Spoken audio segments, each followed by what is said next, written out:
A New World's Promise.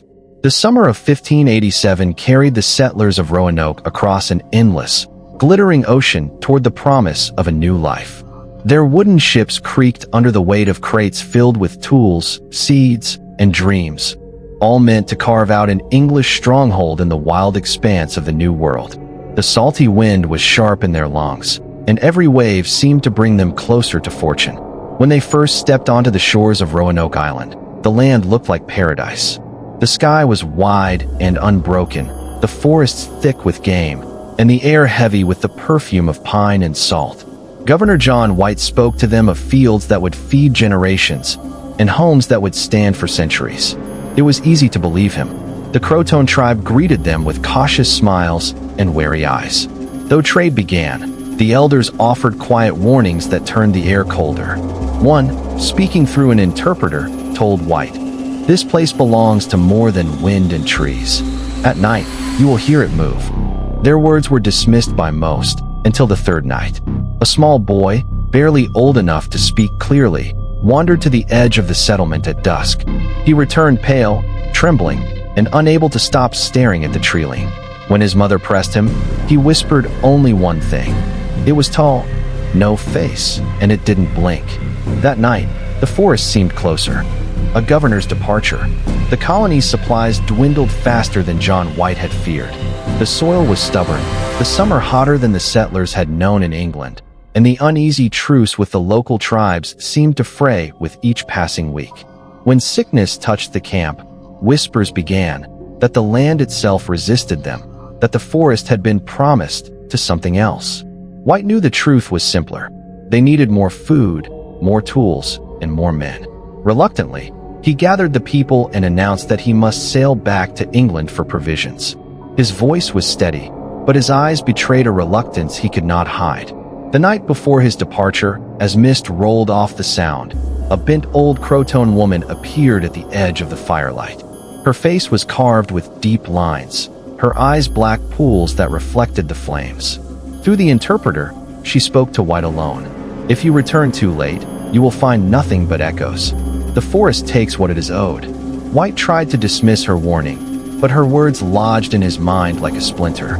The voyage home was meant to be swift, a few months at most. But in England, the Spanish Armada loomed, demanding every ship for war. White begged for passage back to his people, but each time a vessel became available, a strange misfortune struck. A storm tearing masts, sudden illness among crews, merchants vanishing with promised supplies. By the second year, even White began to wonder if the delays were purely man-made, or if the forest's reach was longer than he had imagined. The Silent Village. It was August of 1590 when John White's ship finally anchored off the shores of Roanoke. The air was still, the horizon washed in a pale, bruised sky. From the deck, the settlement looked exactly as it had 3 years before. Smokehouses standing, roofs intact, the pale outlines of paths still visible between the houses. But there was no movement, no voices, no laughter. The first steps ashore felt wrong. The sand gave way to earth without the familiar prints of boots or bare feet. Grass had grown thick between the huts, swaying in a wind that carried no scent of cooking fires. Inside the homes, belongings lay as if dropped mid-task, a wooden spoon resting in an empty bowl, a half-mended garment folded neatly on a chair. Food, left to rot long ago, had hardened into blackened husks. And then White saw it, the word carved deep into a weathered post at the edge of the fort, Croatoan. The letters were jagged, hacked into the wood with such force that splinters curled away like dried petals. He ran his fingers over them, feeling the grooves bite into his skin. A shout from the tree line froze the men in place. Not words, not exactly.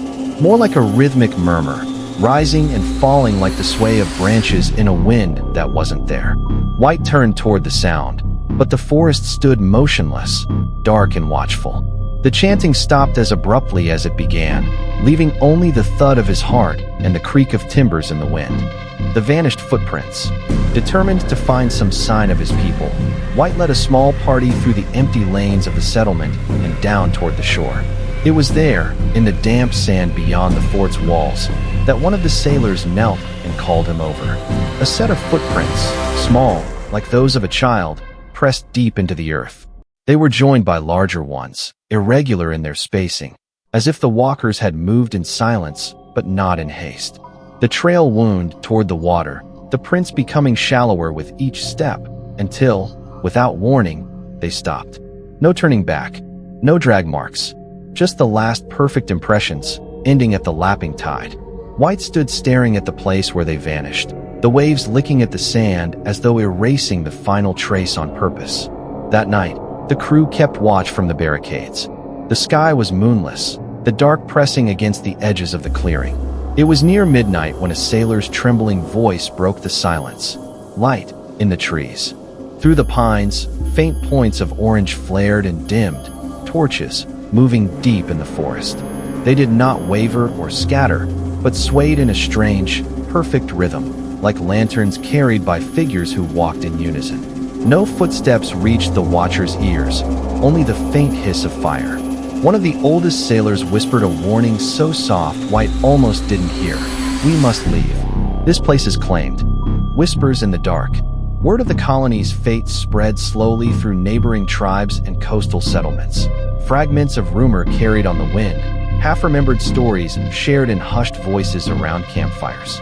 Among the Croatoan and other native peoples, a darker truth simmered beneath polite explanations. Elders spoke of a debt owed to the shadow in the pines, a name too dangerous to say aloud, whispered only in the deepest parts of the forest where the sun never touched. It was a presence older than the land itself, a force that demanded balance, and when unsettled, demanded sacrifice. A captured fisherman, brought aboard a search vessel months after White's return, trembled as he recounted what he'd witnessed. His eyes were haunted, his voice barely more than a rasp. "I saw them, the settlers. They did not flee or fight. Their faces were calm, like they were asleep or waiting. The shadow came for them in a ritual I cannot forget. There were songs and fire and a hunger I cannot describe." When pressed for the name of the shadow, the man only drew a strange symbol in the dirt, a twisting spiral with claw-like marks, before quickly erasing it and looking away. The crew shivered, the air thick with unspoken fear. White realized the truth was more than disappearance. It was a surrender to something ancient, something beyond understanding. The pact. In a dimly lit clearing deep within the forest, John White met with a Croatoan elder whose eyes carried the weight of generations. The elder spoke slowly, his voice thick with sorrow and caution. "Your people, they did not vanish. They offered themselves. The forest demands balance, life for life, blood for soil. To survive here, they made a pact with the spirit that rules these woods."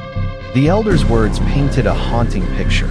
Settlers gathered under moonlight, chanting in a mixture of English and native tongue, hands raised in uneasy unity. They sought not just survival, but a promise, whispered in secret, of something greater, survival beyond death, an immortality bound to the land's dark heart. White was shown an amulet carved from bone, discovered near the settlement's edge. Etched on it were English letters intertwined with ancient, indecipherable symbols, marks that seemed to pulse with a life of their own. Some say the pact was desperate hope, a bargain with forces too vast to comprehend. Others whispered that the settlers had been seduced by the promise of power, but power always comes at a price. White left that clearing with a heavy heart, haunted by the thought that his people were no longer simply lost, but transformed, bound by a pact that might never be broken. The forest's claim. Years after the colony's disappearance, explorers ventured back into the dense woods of Roanoke, drawn by whispers of strange sightings and inexplicable phenomena. What they found unsettled them beyond reason. Amid the towering trees, pale figures moved silently, ghostly shapes that seemed more shadow than flesh. These beings drifted between the trunks like drifting mist, their faces blank or hidden beneath hoods of tangled vines and moss. One explorer, a man hardened by years of frontier hardships, swore he recognized one of those figures, the face of his own grandmother, a woman who had vanished from Roanoke decades before his birth. He spoke of a coldness that seeped from their eyes, a hollow stillness that chilled his very soul. The locals whispered that the settlers never truly left the island. Instead, they had been claimed by the forest itself, changed into something else, something no longer human, but forever tethered to the dark woods. As night fell, some explorers reported hearing faint murmurs carried on the wind, voices neither English nor native, but something older, speaking in tongues lost to time. The forest had become their prison and their home. Bones that shouldn't exist. Decades later, archaeologists began uncovering fragments of Roanoke's past buried beneath layers of earth and fallen leaves. What they found sent chills through the academic community, bones unlike any they had seen before. The skeletal remains bore strange, clean cuts that no ordinary blade could have made. The markings were too precise, too deliberate, almost as if carved by something inhuman. Some bones were fractured and reshaped, hinting at rituals far beyond any known colonial practice. Nearby, fragments of ancient parchment were discovered, stained dark with age and something darker still. On one piece, barely legible under the flickering torchlight of the dig, were the chilling words, "We feed the land, and it feeds us." Carbon dating revealed a disturbing truth. The parchment was written years after the colony had vanished, suggesting a connection to those who remained, or those who came after.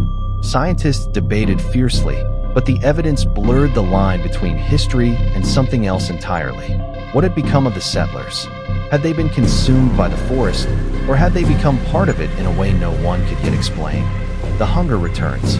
In recent years, Roanoke Island's eerie legacy refused to fade. Campers who dared to explore the dense forest reported strange occurrences, flickering shadows moving just beyond sight, whispers caught on the wind that vanished when called out loud. Then came the disappearances.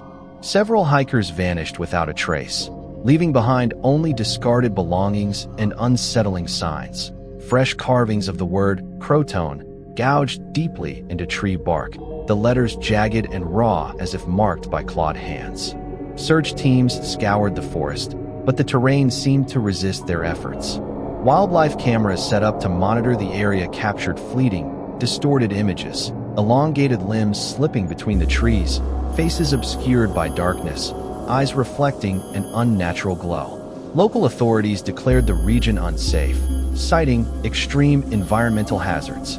Privately, however, they warned each other in hushed tones, never venture into the woods after dusk. Even those who live nearby speak of the forest as if it were alive, watching, waiting, hungry once more. The final revelation. Decades of speculation and investigation culminate in a chilling theory. Roanoke wasn't simply lost, it was given. The settlers' disappearance was a deliberate sacrifice, a blood price paid to the ancient force lurking beneath the island's soil. This dark pact had kept the land fertile and the forest alive for centuries, but such bargains come with a relentless cost. The cycle demands renewal, a hunger that must be fed again and again, lest the shadows reclaim all. Today, tourists wander the island's trails unaware of the silent watchers lurking just beyond the tree line. Cameras capture fleeting glimpses of figures too tall, too still, faceless shapes that vanish when approached. As dusk settles, the forest breathes quietly, waiting for the next offering. And in the deepest shadows, something tall and faceless stands perfectly still, watching.